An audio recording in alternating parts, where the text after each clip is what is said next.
Hello दोस्तों, तो कैसे हैं आप लोग। आपको फिर से एक बार स्वागत है हमारे चैनल फास्ट मंत्रा में। आज मैं मधुबनी डिस्ट्रिक्ट में उपस्थित ऐसे जगहों के बारे में बताऊंगा जो कि ऐतिहासिक और पौराणिक तौर पे काफ़ी महत्वपूर्ण है और इनका एक अलग ही अपना एक इतिहास है।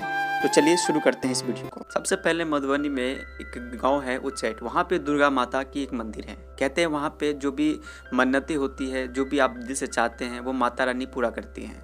तो क्या हुआ, कई साल बिहार में बहुत भयंकर बारिश आई। उसके आसपास गुरुकुल या शिक्षा केंद्र था। वहाँ के सारे लोग इकट्ठा होके ये बातें कर रहे थे कि इतनी भयंकर बारिश में माता को दीपक जला के कौन आएगा। तो वहाँ के एक मूर्ख चपरासी था, तो उसने कहा कि ये जोत मैं जला के आऊँगा।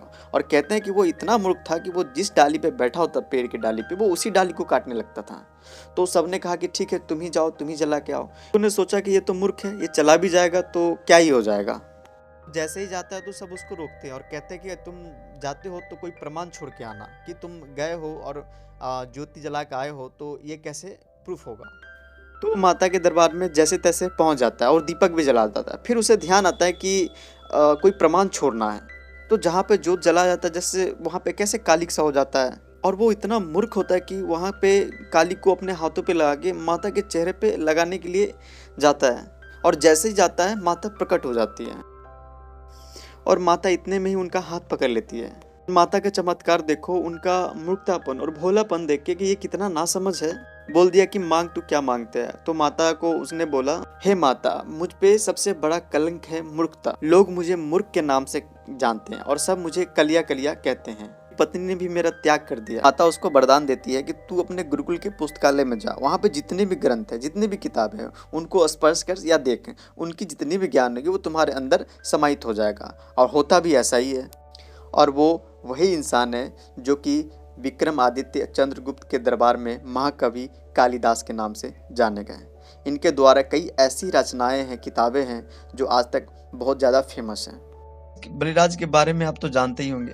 बलि महाराज के बारे में अगर आपने सुना होगा तो आपको पता होगा कि वे दानवीरों के दानवीर थे। बलि महाराज दान धर्म के मामले में कभी पीछे नहीं रहते थे। मधुबनी जिले के बाबूबरी प्रखंड के बलिराजपुर गांव में एक ऐसा ऐतिहासिक तालाब है जिसको लेकर हमेशा चर्चे होते हैं। कई बार लोग इसकी सच्चाई का पता लगाने आए और वो खाली हाथ लौट भी गए। और ग्रामीणों का कहना है कि बलिराज के बालीगढ़ में बलि महाराज आज भी अपने किले का जो है और कोषागार का जो है रक्षा खुद करते हैं। हालांकि यह अब दिखाई नहीं देता है, लेकिन खुदाई में कभी कभी प्राचीन कालीन ईंटें टुकड़े मिलते रहे हैं। ग्रामीणों का कहना है कि यहाँ की मिट्टी के अंदर जो धातु होने का प्रमाण तो मिलता है, लेकिन जबकि खुदाई शुरू की जाती है तो फिर ये धातु का सिग्नल आना बंद हो जाता है। कहते हैं राजा बलि महाराज के बारे में अगर आपने सुना होगा तो आपको पता होगा कि वे दानवीरों के दानवीर थे। बलि महाराज दान धर्म के मामले में कभी पीछे नहीं रहते थे। और ये भी कहा जाता है कि उनके दरबार में रोजाना हजारों की संख्या में भिक्षुक आते थे, जिनको वह कभी उसी के हिसाब से, उसी के वजन से उनको भिक्षा दिया करते थे। उनके वजन के हिसाब से हीरे जवाहरात, सोना चांदी सारी दिया करते थे। और इसके बाद भी उसका कोषागार खाली नहीं होता था।